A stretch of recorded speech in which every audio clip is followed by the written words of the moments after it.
নাহমাদুহু ওয়া নুসাল্লিহি আলা রাসূলিহিল কারীম। আসসালামু আলাইকুম ওয়া রাহমাতুল্লাহ। আশা করি আল্লাহর রহমতে আপনারা সবাই ভালো আছেন। বন্ধুরা, একটা প্রশ্ন করি। আপনি বা আপনার পরিবারের কেউ যখন অসুস্থ হয়ে পড়েন, প্রথমেই কাকে মনে করেন? ডাক্তারকে, ঔষধকে, নাকি আল্লাহকে? আল্লাহ তাআলা পবিত্র কোরআনে সূরা নিসার 28 নম্বর আয়াতে বলেছেন, মানুষকে দুর্বল করে সৃষ্টি করা হয়েছে। আমরা দুর্বল, তাই আমাদের জীবনে নানা রকম প্রয়োজন আছে। ক্ষুধা লাগলে আমাদের খাবার দরকার হয়, অসুস্থ হলে চিকিৎসার প্রয়োজন হয়, আর বিপদে পড়লে সাহায্যের প্রয়োজন হয়। কিন্তু আসল প্রশ্ন হলো, আপনার অন্তর প্রথমে কার দিকে ফিরে যায়? আপনার এই প্রথম চিন্তাটি বলে দেবে আপনার অন্তরের আসল অবস্থা। আজ আমি আপনাদেরকে হযরত মুসা আলাইহিস সালামের একটি জীবনের একটি অসাধারণ ঘটনা থেকে এমন এক শিক্ষা শেয়ার করব, যা আমাদের জীবনের পথ চলাকেই পাল্টে দিতে পারে। হযরত মুসা আলাইহিস সালাম একবার অসুস্থ হলেন। তিনি সাথে সাথে কোনো ঔষধ বা মাধ্যমের দিকে না গিয়ে সরাসরি আল্লাহর কাছে প্রার্থনা করলেন। তিনি বললেন, হে আল্লাহ, আমি অসুস্থ। আল্লাহ তখন তাকে বললেন, যাও ওই গাছের পাতাটা সেবন করো। মুসা আলাইহিস সালাম আল্লাহর নির্দেশ অনুযায়ী সেই পাতা সেবন করলেন এবং সুস্থ হয়ে গেলেন। আলহামদুলিল্লাহ। কিছুদিন পর তিনি আবার অসুস্থ হয়ে পড়লেন।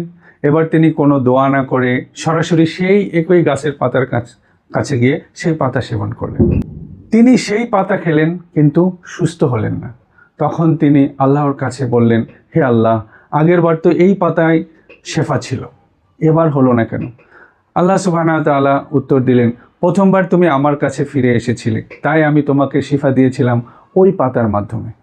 দ্বিতীয়বার তুমি সরাসরি পাতার কাছে চলে গেলে আমাকে বাদ দিয়ে, তাই আমি তোমাকে তোমার সেই পাতার উপরেই ছেড়ে দিলাম।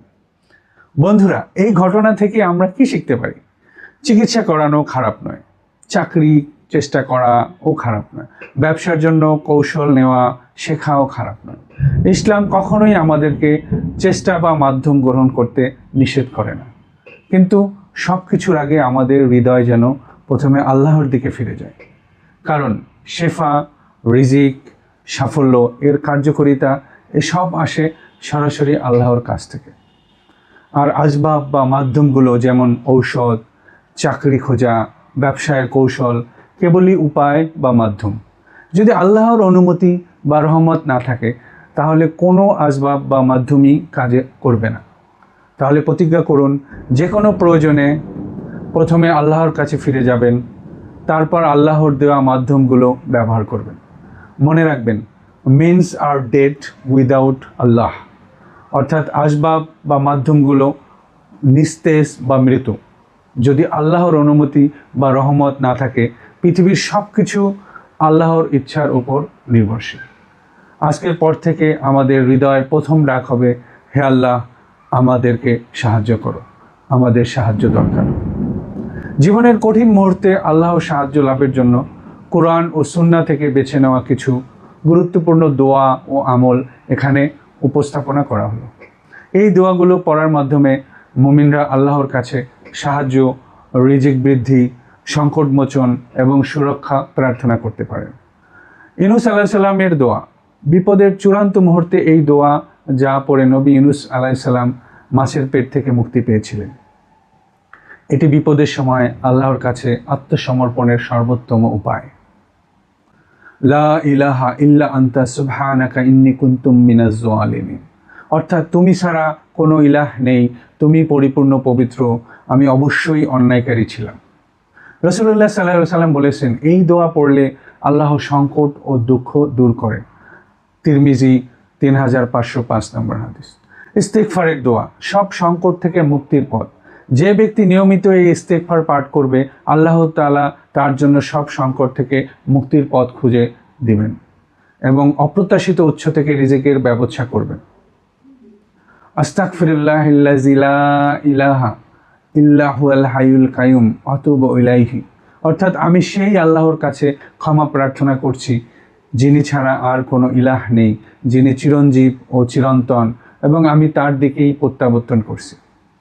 হাদিসে এসেছে, আল্লাহ তার সব সংকট থেকে মুক্তির পথ খুলে দেন। আবু দাউদ 1517।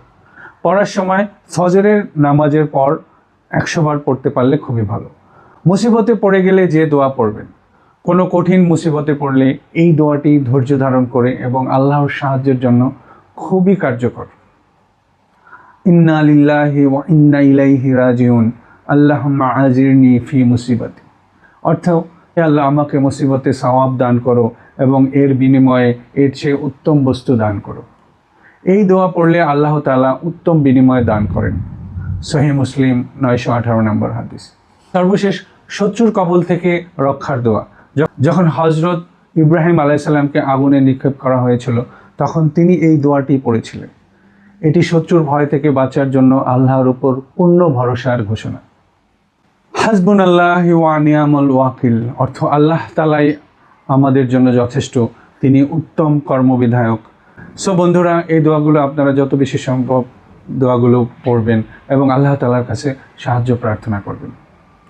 ভিডিওটি ভালো লাগলে অবশ্যই লাইক, কমেন্ট ও শেয়ার করবেন এবং এই ধরনের অনুপ্রেরণামূলক ভিডিও পেতে আমাদের চ্যানেলটি সাবস্ক্রাইব করুন এবং পাশে থাকা বেল আইকনটি অন করুন।